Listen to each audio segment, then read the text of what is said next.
भाजपा भाजपा नहीं है, हल्दीराम की दुकान बन गई है भाजपा। जितनी कीमत दोगे उतनी अच्छी चीज मिलेगी।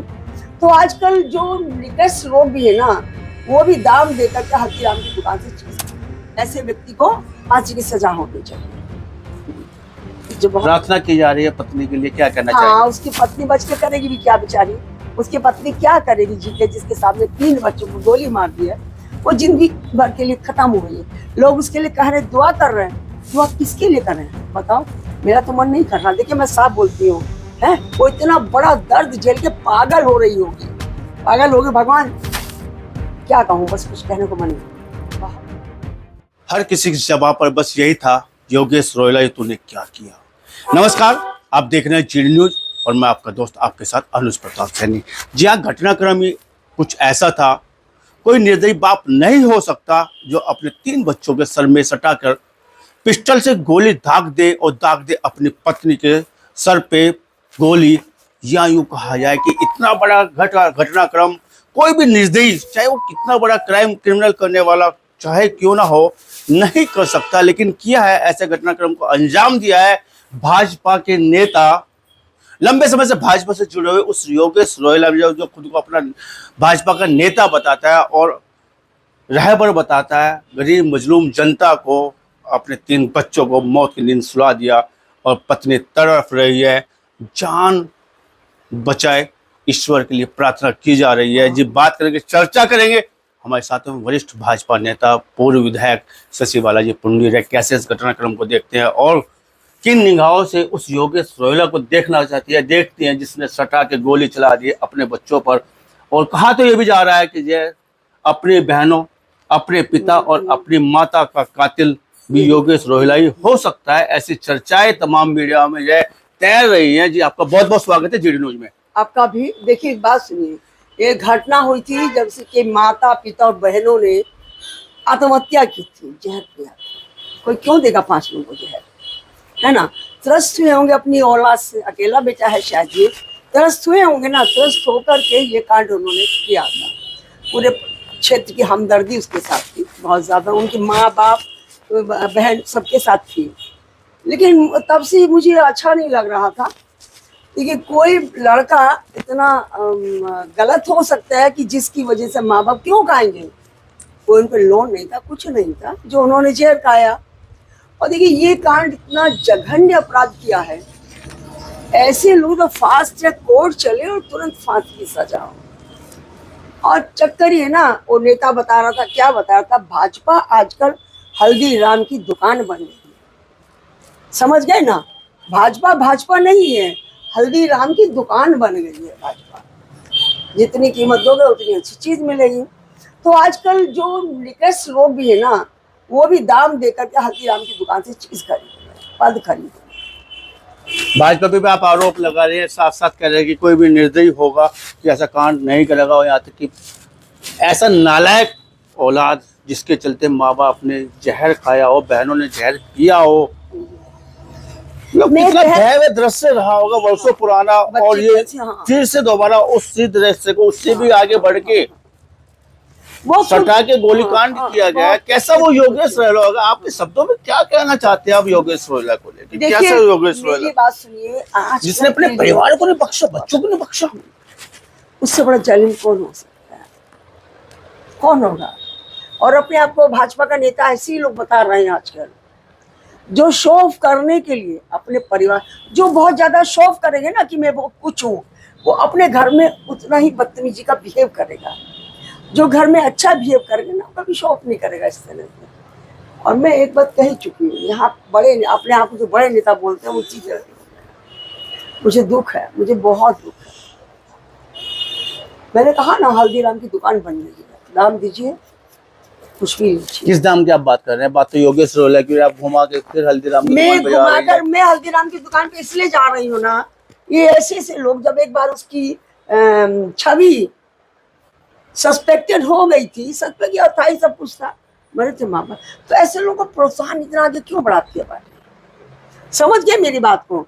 ऐसे लोगों को तो बिल्कुल बैक में पहले के आप पार्टी को कटघरे में ले रही हैं, खड़ी कर रहे हैं योगेश रोहिला के उस घटनाक्रम को लेके, और जो हाल फिलहाल में घटनाक्रम हुआ है उसको लेके जब पार्टी को भी आप घेराबंदी कर रही हाँ, है। मैं कह रही हूँ कि ऐसे लोगों को, 2 नंबर के लोगों को, उसकी क्या छवि थी, किस तरह का था वो, कैसे लोगों के काम करता था, क्या लेता था, किन किन बड़े लोगों से उसके लिंक थे। मुझसे तो था नहीं, मुझसे तो उनके माँ बाप की इससे पहले, बहुत पहले कभी आया था कटियार जी के प्रोग्राम में। एक दिन वहाँ लखनऊ चीनी मिल गया, मिल गया था, क्योंकि मिल में वो रुके थे थोड़ी देर के लिए, गंगो सागर के पास नहीं है, वो आ गया था। मुझे बहुत दुख है आजकल ऐसी 2 नंबर जो अपने आप को शो करता ना ज्यादा, उसी को पार्टी प्रोत्साहन देती है।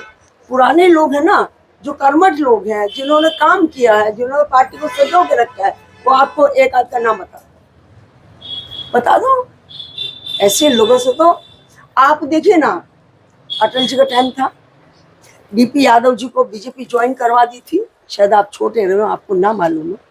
डीपी यादव जी को, उनकी छवि खराब थी उनकी नजरों में, प्रदेश के नजरों में, तो उनको गाजियाबाद वाले डीपी यादव की बात आप कर रहे हैं, तुरंत जो है वापसी 2 निर्णय लिया था, एक दिन में ही वापसी बिल्कुल सही कह रहे हैं आप। तो पहले लोग ना, अगर किसी की छवि, मतलब संस्कार भी होते थे पार्टी में और रिवायतें भी रहती थी, अपना संस्कार है ना रिवायतें। हाँ, पहले पार्टी में छवि देखते थे, उसकी कैसी छवि है। अब तो जितनी बड़ी गाड़ी है उतना बड़ा नेता है, जितना बड़ा लाइसेंस है उतना बड़ा नेता, आप ये कहना चाह रहे हैं। हाँ, मैं कहना चाह रही हूँ। लेकिन बात हम फिर योगेश रोहिला पे लौट आते हैं कि जिस तरह का घटनाक्रम घटा है, उसको तो मैंने कहा ना, फास्ट ट्रैक कोर्ट में मुकदमा चला करके उसको अच्छी सजा दे दी जी। उसमें एक बात आ जाती है सामने, जब घटनाक्रम को लेकर जिक्र किया जा रहा है, तमाम मीडिया बता रही है कि गोली सटा के मारता रहा, और आवाज आती थी बच्चों की कि पापा मत मारिएगा, पापा हमको मत मारिएगा। छोटे छोटे बच्चे, उन बच्चों को दोस्त क्या रहा होगा, 11-12 या छोटे, उससे भी छोटे बच्चे उनके रहे होंगे, एक लड़का, 2 लड़की और 1 लड़की, इस तरह का रहा होगा। ऐसा सुनने में बताया जा रहा है कि उसने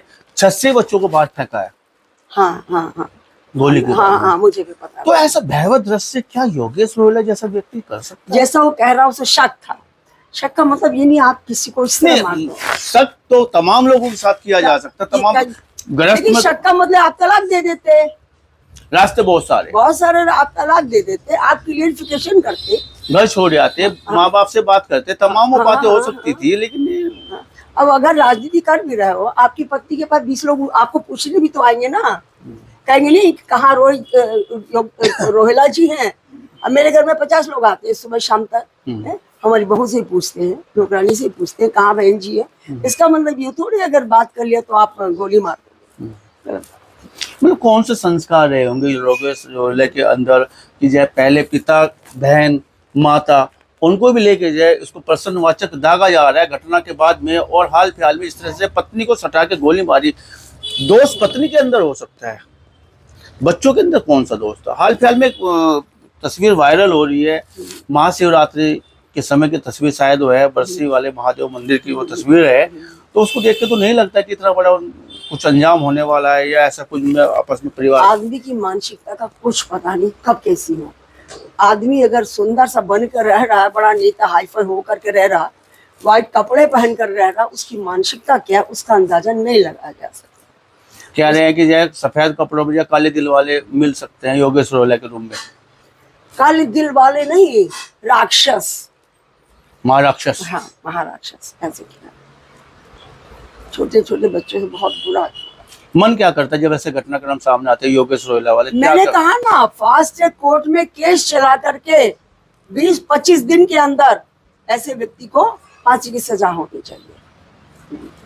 जो प्रार्थना की जा रही है पत्नी के लिए, क्या कहना हाँ, चाहिए? उसकी पत्नी बच के करेगी भी क्या बेचारी? उसकी पत्नी क्या करेगी जी के, जिसके सामने 3 बच्चों को गोली मार दी है, वो जिंदगी भर के लिए खत्म हो गई है। लोग उसके लिए कह रहे, दुआ कर रहे हैं। दुआ किसके लिए कर रहे हैं बताओ? मेरा तो मन नहीं कर रहा। देखिए मैं साफ बोलती हूँ, है वो इतना बड़ा दर्द झेल के पागल हो रही होगी, पागल होगी। भगवान क्या कहूँ, बस कुछ कहने को मन नहीं। बहुत जुल्म हुआ है, जरा से कोई बच्चे को चोट लगी, माँ बर्दाश्त नहीं कर पाती। उसके सामने 3 बच्चों को आपने गोली मार दिया, गोली मार दिया आपने।